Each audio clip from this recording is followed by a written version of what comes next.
할렐루야. 오늘 이 시간 수예배에 참석하신 우리 일심교회 모든 성도들 가운데 하나님의 놀라운 은혜와 축복이 함께하기를 주님의 이름으로 기도합니다. 우리 옆에 계신 분과 함께 인사할까요? 주님의 이름으로 사랑하고 축복합니다. 함께 인사하겠습니다. 한 번 더 인사하겠습니다. 오직 주만 섬기는 교회와 성도가 됩시다. 함께 인사하겠습니다.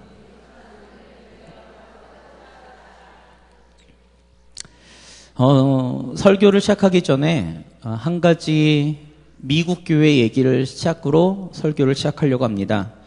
미국 교회에 약 1만 명 정도 되는 교회가 있었습니다. 그 교회에는요, 담임 목사가 이제 그만두고, 그리고 새로운 담임 목사를 모시려고 하고 있습니다. 그렇게 준비하는 과정 속에 어느 주일 아침입니다. 예배를 드리기 위해서 그 교회에 성도들이 모이기 시작하는데 그 교회에 웬 거지 한 명이 있는 거예요. 노숙자가 있는 거죠. 그 노숙자가 이렇게 앉아서 구걸을 하고 있습니다. 사람들은 그 노숙자를 본체 만지하고 지나가는 거죠. 그리고 그 노숙자가 구걸할 때 그들은 냉담하게 그 모든 것들을 거절하고 예배로 들어가죠. 그 예배가 이제 시작하려고 하는데 앞에 앉아있던 노숙인이요. 여기 지금 전도사님들처럼 맨 앞자리에 앉아 계시는 거예요. 그랬더니 노숙이니까 얼마나 냄새가 나고 얼마나 허름하겠습니까? 더구나 그날이 담임 목사님이 새롭게 오시는 그날인데 앞에 거지 한 명이 앉아있으니. 그래가지고 예비위원들이요, 불이 나게 가가지고 그 노숙인을 맨 뒷자리로 이렇게 모십니다. 얼마나 수많은 사람들이 그 사람을 향해서 비난과 그리고 그런 멸시의 눈빛으로 쳐다봤는지 모릅니다. 그리고 나서 이제 예배가 시작됩니다. 예배가 시작되고 예배 인도자가 예배를 인도합니다. 그리고 이제 설교 시간이 되었어요. 그리고 나서 사회자가, 인도자가 이렇게 소개합니다. 오늘 새롭게 우리 교회 담임 목사님이 오셨습니다. 그 목사님의 이름은 예레미야 스티벡 목사님이십니다. 자, 스티벡 목사님 나오시죠? 라고 했더니 아무도 안 나오는 거예요. 그리고는 다 이렇게 멀뚱멀뚱 쳐다보시고 이렇게 누구야? 이러고 쳐다보고 계신 거죠. 그랬더니 끌고 뒤로 갔던 노숙인이 탁 일어나더니 강대로 올라오는 겁니다. 올라와가지고 이렇게 설교를 시작합니다. 곧장 마태복음 25장 31절에서 40절까지 말씀을 읽는데 그 말씀의 핵심은 이거예요. 잠깐 요약해서 읽어드리면요. 내가 줄일 때에 너희가 먹을 것을 주었고 목마를 때에 마시게 하였고 나그네 되었을 때에 영접하였고 그리고 중약하고 여기 내 형제 중에 지극히 작은 자 하나에게 한 것이 곧 내게 한 것이니라. 이 구절은 예수님께서 마지막 때에 양과 염소를 나누시는 장면이거든요. 그러면서 이 스티븐 목사님이 이렇게 얘기합니다. 내가 교회 앞에서 앉아 있을 때 나에게 말을 붙인 사람은 3사람이었습니다. 내가 그리고 배고파서 먹을 걸 달라고 요청했을 때 단 한 사람도 돈을 준 적이 없습니다. 그러면서 이야기를 교회를 다니는 교인들은 많습니다. 그러나 예수님의 제자는 정말로 찾아보기 힘듭니다. 여러분들은 언제 예수님의 제자가 되겠습니까? 라고 설교를 마쳤습니다. 그랬더니 그 설교를 들었던 그 교회 성도들 중에는 상당수 많은 사람들이 충격과 그리고 회개하는 그런 모습들이 보여졌다고 SNS를 통해 이 이야기가 수없이 뻗어나갔습니다. 아마 젊으신 분들은 제 이 이야기를 SNS로 보신 경험이 있으실 겁니다. 제가 이 예화를 시작하는 이유가 있습니다. 우리 사회는요, 특히 인간은요, 눈에 보이는 것을 쫓습니다. 눈에 보이는 것으로 평가합니다. 눈에 보이는 것으로 사람들을 이렇게 등급을 매기죠. 그래서 사람들은 대부분 눈에 보이는 집, 자동차, 옷, 명품, 액세서리 이런 것들을 사람들은 추구합니다. 눈에 보이진 않지만 가시적으로 보여줄 수 있는 것을 쫓기도 합니다. 뭐냐면 돈, 명예, 권력이죠. 무엇인가 눈에 보이는 것들을 쫓는 것이 우리 인간입니다. 사람이죠. 여기 앉아 계시는 우리 성도님들 가운데 눈에 보이는 것을 쫓지 않는 분들은 단 한 분도 없을 겁니다. 왜 그러냐면 앞에 서 있는 저도 눈에 보이는 걸 쫓을 때가 너무 많기 때문에 그렇죠. 우리 앉아 계신 성도님에게 제가 질문을 드립니다. 우리 성도님들은 그리스도인이십니까? 우리 성도님들은 하나님의 자녀이며 하나님의 백성이십니까? 라는 질문에 여기 앉아 계신 분들 대부분은 반문을 하지 않으실 겁니다. 네, 저는 그리스도인입니다. 네, 저는 하나님의 자녀고 하나님의 백성이죠. 근데 하나님의 나라, 하나님의 백성으로서 산다는 것은 과연 무슨 의미인지에 대해서 우리는 자꾸만 관가할 때가 있습니다. 하나님의 백성으로 산다는 것은 곧 하나님의 나라의 법을 따라 하나님 나라의 법이란 곧 그 나라를 통치하시는 하나님의 뜻이 과연 어디에 있는지 거기에 관련된 것을 잘 아는 사람들이죠. 하나님의 마음은 과연 어디에 있을까요? 우리 인간들처럼 눈에 보이는 것을 쫓을까요? 그러면 하나님이 아니시죠. 사무엘상 16장 7절에 이렇게 이야기합니다. 여호와께서 사무엘에게 이르시되 그의 용모와 키를 보지 말라. 내가 이미 그를 버렸노라. 내가 보는 것은 사람과 같지 아니하니 사람은 외모를 보거니와 나 여호와는 중심을 보느니라. 열왕기상 8장 39절은 솔로몬이 성전을 건축하고 봉헌기도하는 장면입니다. 봉헌기도에 이렇게 고백합니다. 주는 계신 곳 하늘에서 들으시고 사하시며 각 사람의 마음을 아시오니 그들의 모든 행위대로 행하사 갚으시옵소서. 주만 홀로 사람의 마음을 다 아심이니이다. 요한복음에서 예수님을 향해서 사도 요한은 이렇게 고백합니다. 요한복음 2장 25절에 또 사람에 대하여 누구의 증언도 받으실 필요가 없었으니 이는 그가 친히 사람의 속에 있는 것을 아셨음이니라. 하나님은 눈에 보이는 것을 쫓지 않으십니다. 눈에 보이지 않는 사람의 중심을 보시고 눈에 보이지 않는 것들을 하나님께서는 굉장히 중요하게 여기십니다. 그러면 눈에 보이지 않는 것을 중요하게 여기시는 하나님께서 우리 믿음의 사람들에게 그리고 하나님의 백성들에게 그것을 눈에 보이지 않는 것을 하나님께서 요구하시는 것을 쫓는다는 것을 보이라, 증명해봐라 라고 말씀하시는 것이 성경 전체에서 믿음을 따라 하나님의 말씀에 순종하는 것을 성경은 가리키고 있습니다.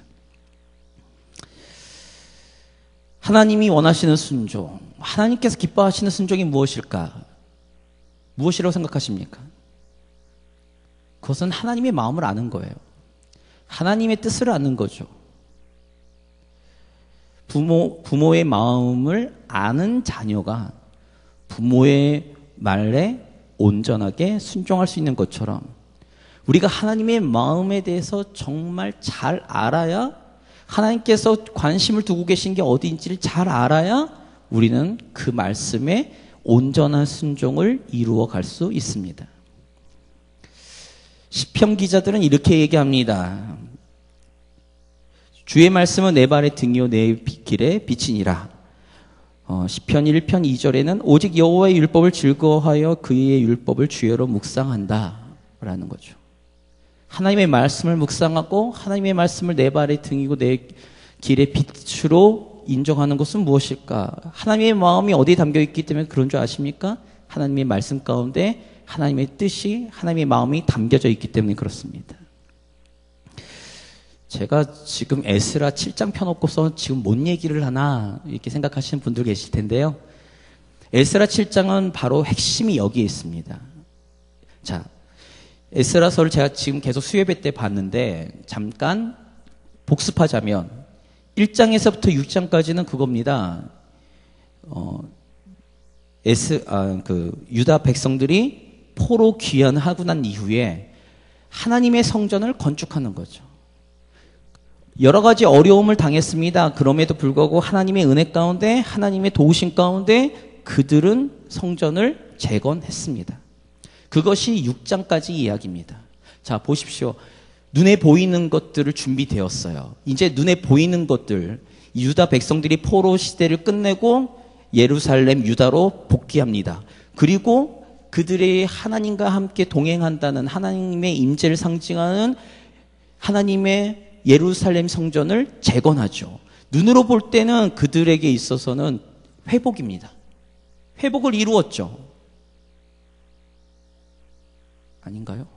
회복을 이뤘습니다. 눈에 보이는 것은 이제 예전 멸망하기 전에 그 웅장하고 아주 좋게 보였던 그 모습보다는 덜하겠지만 그들은 이제 형식을 어느 정도 갖췄습니다.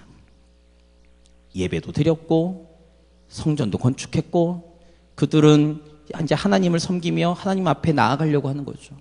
하나님의 백성을 살려고 합니다. 근데 문제가 있습니다. 문제가 뭐냐면 하나님의 말씀에 대해 잘 모른다는 거죠. 하나님의 마음을 알았고 하나님의 마음을 알고 뜻을 알아야 하나님의 뜻대로 살 텐데 그들은 하나님의 말씀에 대해서 지금 잘 모르고 있습니다. 형식적인 눈에 보이는 것들은 갖췄어요. 그러나 진짜 하나님의 마음이 어디 있는지를 모른다는 거죠. 그래서 오늘 에스라 7장에 에스라가 등장합니다. 에스라를 이렇게 성경은 이야기하고 있습니다. 1절에서부터 5절까지입니다. 같이 읽어보겠습니다. 이 일 후에 바사왕 아닥사스다가 왕위에 있을 때에 에스라라 하는 자가 있으니라. 그는 스라야의 아들이요 아사랴의 손자요 힐기야의 증손이요 살룸의 현손이요 사독의 5대손이요 아히두베의 6대손이요 아마랴의 7대손이요 아사랴의 8대손이요 무라요스의 9대손이요 스라히야의 10대손이요 우시엘의 11대손이요 붓기의 12대손이요 아비수아의 13대손이요 비느아스의 14대손이요 엘르아살의 15대손이요 대제사장 아론의 16대손이라. 1절에서부터 5절까지는 에스라의 족보입니다. 에스라가 누구의 후손인가 찾아가는 거죠. 여기에서 중요하게 보셔야 될 인물이 있습니다. 다 잘 모르시겠죠? 저도 잘 모르겠습니다. 그런데 저희 눈에 띄는 중요한 인물이 한 명 들어오죠. 그는 아론입니다. 그는 제사장 집안의 후손이었습니다. 구약시대의 제사장들은 혈족으로 정해지는 거예요. 그래서 에스라는 제사장입니다. 그래서 하나님 앞에 제사를 드릴 수 있는 위치에 있던 사람이었죠. 6절을 보겠습니다. 6절 같이 읽겠습니다. 이 에스라가 바벨론에서 올라왔으니 그는 이스라엘의 하나님 여호와께서 주신 모세의 율법에 익숙한 학자로서 그의 하나님 여호와의 도우심을 입음으로 왕에게 구하는 것은 다 받는 자이더니 6절에 두 가지를 얘기하고 있어요. 하나는 뭐라고 얘기하냐면 이스라엘의 하나님 여호와께서 주신 모세의 율법에 익숙한 학사라는 거죠. 하나님의 말씀에 능통한 사람입니다. 정말 잘 알고 있던 사람이었어요. 하나님의 말씀을 연구하던 사람이었죠. 어디에서도요? 포로 시대에 포로로 잡혀갔음에도 불구하고 그는 하나님의 율법에 능통한 사람이었습니다. 그리고 6절 후반부에 보면 하나님 여호와의 도우심을 입었다라는 거죠. 하나님의 말씀에 도우심을 입었습니다. 그는 항상 하나님의 말씀을 연구하고 하나님의 말씀을 따라 행했고 그는 하나님과 동행하며 하나님의 인도하심과 하나님의 도우심을 받았던 사람이었습니다. 그 에스라가 지금 유다 예루살렘으로 귀환하는 장면이 오늘 7장의 말이죠. 저는 7장을 읽으면서 궁금했습니다. 에스라서가 10장까지 있거든요. 10장이 있습니다. 근데 에스라는 7, 8, 9, 10 4장밖에 등장하지 않습니다. 앞에 1장에서 6장까지 포로 귀환, 1차 포로 귀환이 이루어지는데 에스라는 그 당시 들어오질 않아요. 저는 의문이 있었어요. 그리고 왜 에스라를 중심으로 하는 포로 귀환, 2차 포로 귀환을 하나님께서 준비하셔서 그들을 보냈을까라는 거였어요. 아까도 말씀드린 것처럼 6장까지 예루살렘 성전이 재건되었고 그들은 하나님의 백성으로 살 수 있는 겉으로 보여지는, 눈에 보여지는 것들은 다 성취해 놨습니다. 하나님의 도우심으로 말이죠. 그들의 능력이 아니었습니다. 하나님의 전적인 도우심과 하나님의 전적인 예배하심 때문에 이루어졌습니다. 그런데 7장에 에스라가 등장해요. 그것도 하나님의 율법에 능통한 에스라가 등장합니다. 구약 성경자들은 6장에서 7장까지 연대가 약 50년에서 60년 정도의 갭이 있다고 이야기하고 있습니다. 그들은 눈에 보이는 하나님의 성전을 건축하고 눈에 보이는 것들을 다 준비는 해놨지만 문제가 뭐냐면 그 안에 하나님께 어떻게 예배를 드려야 되고 하나님의 율법과 하나님의 규례대로 어떻게 살아야 되는지에 대해서 무지했다는 거였죠. 오랜 시간 동안 지났지만 그들은 하나님의 말씀에 대해서 무지했습니다. 하나님께서 그래서 에스라를 7장에 지금 준비하셔서 하나님 율법에 능통한 에스라를 통해서 그 예루살렘으로 보내서 그 말씀을 가르치고 말씀을 준행하게 만들고자 하는 계획이 있으셨던 거죠. 에스라가 그 전에 왜 안 왔을까라는 거였어요. 에스라가 도대체 올 수 있는 기회가 없었을까? 근데 왜 이제 준비해서 올까? 저에게 그런 물음이 생기기 시작했습니다. 그러다가 답이 10절입니다. 7장 10절 같이 읽겠습니다. 에스라가 여호와의 율법을 연구하여 준행하며 율례와 규례를 이스라엘에게 가르치기로 결심하였었더라. 하나님의 마음이죠. 하나님께서 에스라에게 그런 마음을 주셨습니다. 어떤 마음인가요? 율법을 연구하고 자기 스스로 준행하며 율례와 규례를 이스라엘에게 가르치기로 결심한 거죠. 그래서 그는 일어나 이제 제2차 포로 귀환을 시작합니다. 우리 성도님들 아까도 제가 말씀드렸어요. 아까 예화에서부터 쭉 지금까지 말씀드린 게 우리가 눈으로 보여지는 모습들이 중요하죠. 우리 인간들은. 그러나 하나님의 마음은 거기에 있지 않다는 것입니다. 하나님의 마음은 오히려 다른 곳에 있어요. 눈에 보이지 않는 것에 있죠. 근데 그 눈에 보이지 않는 것을 하나님께서 어떤 것에 관심이 있는지를 알려면 하나님의 말씀에 우리가 귀를 기울여야 됩니다. 하나님의 말씀을 공부하셔야 됩니다. 하나님의 말씀을 읽으셔야 됩니다. 하나님의 말씀 가운데 우리가 스스로 낮아지고 하나님의 말씀 앞에 우리가 겸손히 준행하는 모습이 필요한 거죠. 순종하는 모습이 필요합니다. 근데 그 모습이 이스라엘에게 있었는가? 저는 감이 없었다고 생각합니다. 6장에서 7장까지 그 오랜 시간 동안 이스라엘은 그러지 못했다는 거죠. 그 이유가 뭔지 아십니까?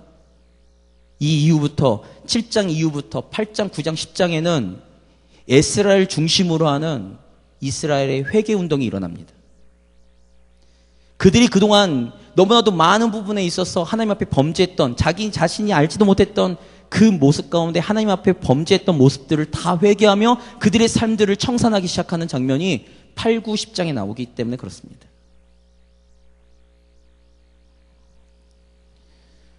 우리 성도님들, 우리가 예배드리는 모습 되게 중요합니다. 우리의 신앙생활, 눈으로 보여지는 모습 중요합니다. 그러나 우리에게 중요한, 정말 그것보다 더 중요한 것들을 놓치고 있지 않는지 보셔야 됩니다. 그것이 무엇인가?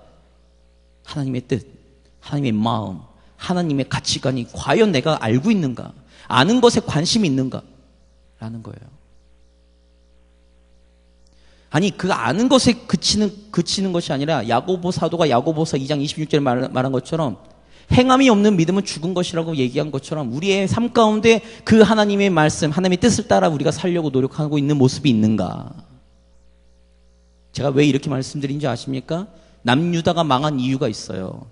그 이유가 뭐냐면 하나님 앞에 제사를 드리지 않아서가 아닙니다. 하나님 앞에 번제, 하나님 앞에 드릴 희생 제물들을 드리지 않았기 때문에 하나님께서 그들을 진멸한 것이 아닙니다.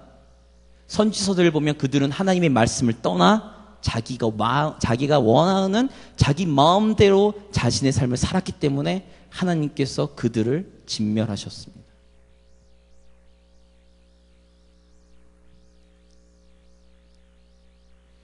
우리의 삶 가운데 하나님의 말씀을 따라 하나님의 가치관을 따라 살려고 하는 모습들이 얼마나 있는지 돌아보셔야 됩니다.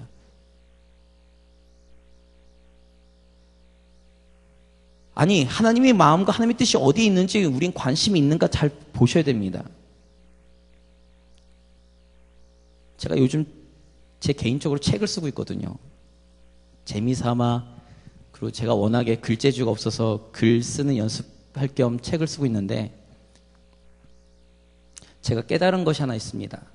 아까 읽었던 시편 119편 105절의 말씀과 하나님의 말씀은 나에게 송이꿀보다 달다라고 고백하는 그 이야기들의 뜻이 무엇일까 생각해 봤습니다. 우리 성도님들 어떠세요? 하나님의 말씀이 내가 듣고 싶은 말을 하시기 때문에 그 하나님의 말씀이 송이꿀보다 달다라고 시편 기자가 노래했을까요? 내가 듣고 싶은 말, 내가 듣기 원하는 말. 아닙니다.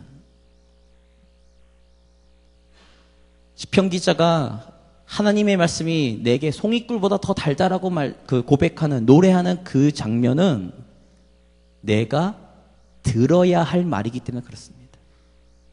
내가 꼭 들어야 될 말이기 때문에 그렇습니다. 여기 앉아 계시잖아요. 우리 어른부터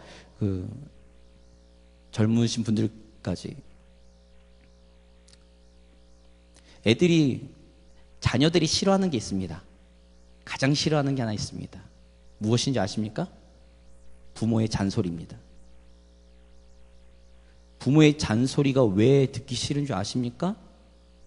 자기가 듣고 싶은 말이 아니기 때문에 그렇습니다. 자기가 듣기 좋은 말이 아니기 때문에 그렇습니다.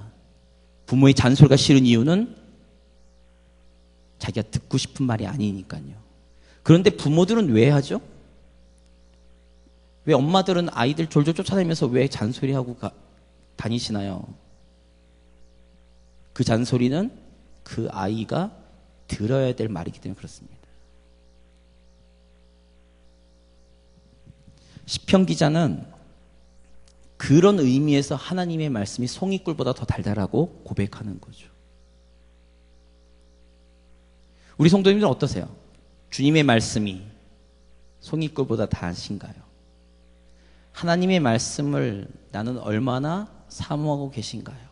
하나님의 말씀 가운데 나는 얼마나 내 스스로를 돌아보고 계시는가요? 내 삶 가운데 하나님의 말씀대로 순종을 얼만큼 하려고 노력하고 계시는가요? 우리 성도님들의 그 마음이 먼저 기초가 되어야 됩니다. 하나님의 말씀은 영원하며 신실하시고 그 말씀 안에 생명이 있기 때문에 우리는 그 말씀을 내가 비록 듣기 싫어도 내가 들어야 할 말이기 때문에 들으셔야 됩니다. 내가 그 말씀 가운데 내가 순종해야 될 이유는 내가 그 말씀에 순종하는 것이 내가 사는 길이기 때문에 그렇습니다. 얼마나 말씀을 가까이 접하고 계십니까? 얼마나 가까이 말씀 가운데 나는 그 말씀의 깊이 가운데 가려고 하십니까? 에스라를 하나님께서 왜 보내셨는가 했을 때 아닥사스다 왕의 이 조석 가운데도 나와요. 한번 볼까요? 25절입니다.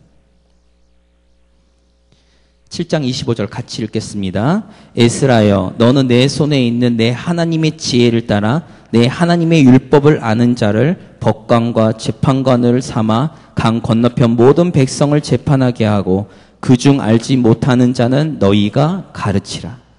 아닥사스다 왕, 이방인 왕이잖아요. 하나님을 모르는 사람입니다. 그런데 그 왕이 이렇게 얘기하는 거예요.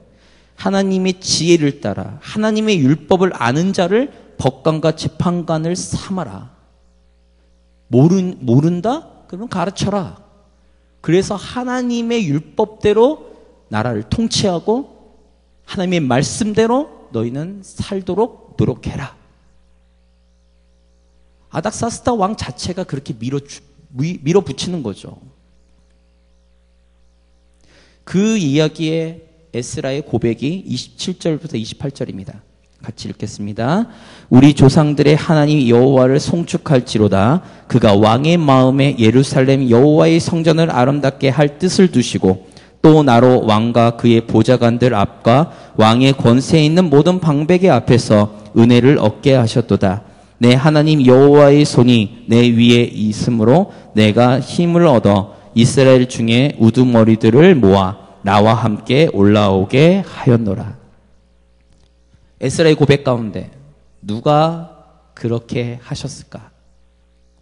여호와 하나님께서 아닥사스다의 왕의 마음을 움직이시고, 그리고 그 앞절에 보면 성전에서 필요한 모든 것들, 제사에 필요한 모든 것들을 다 대주거든요. 그 모든 것은 하나님의 은혜입니다. 왜요? 이스라엘에게 궁극적인 회복은 하나님께로 돌아오는 것이고 하나님의 말씀 앞에 쓰는 것이기 때문에 그렇습니다. 우리 성도님들, 우리가 말씀을 붙들고 말씀을 공부하고 말씀을 익혀야 되고 말씀 가운데 우리가 살아야 될 이유가 무엇인가? 아까도 말씀드린 것처럼 그것만이 우리가 살 길이기 때문에 그렇습니다. 혹시 하나님의 말씀을 듣는 것에 관심이 없으시거나 하나님의 말씀을 공부하는 것에 관심이 없으시다면 우리의 마음을 다시 한번 점검하시고 2015년도 일신교회 교회 표어처럼 주만 섬기는 교회 성도가 되기 위해서는 하나님의 마음, 하나님의 뜻을 올바로 깨달아 그의 말씀 가운데 온전하게 순종하는 모습이 있을 때만이 가능합니다. 오늘 시간 저와 우리 모든 성도님들은 하나님의 말씀 앞에 겸손히 서서 하나님의 말씀 가운데 하나님의 뜻을 깨닫고 하나님의 마음을 깨닫고 그 마음을 붙들고 살아 하나님의 이름을 높이며 하나님의 영광을 위해 사는 교회와 성도가 되기를 주님의 이름으로 기도합니다. 같이 기도할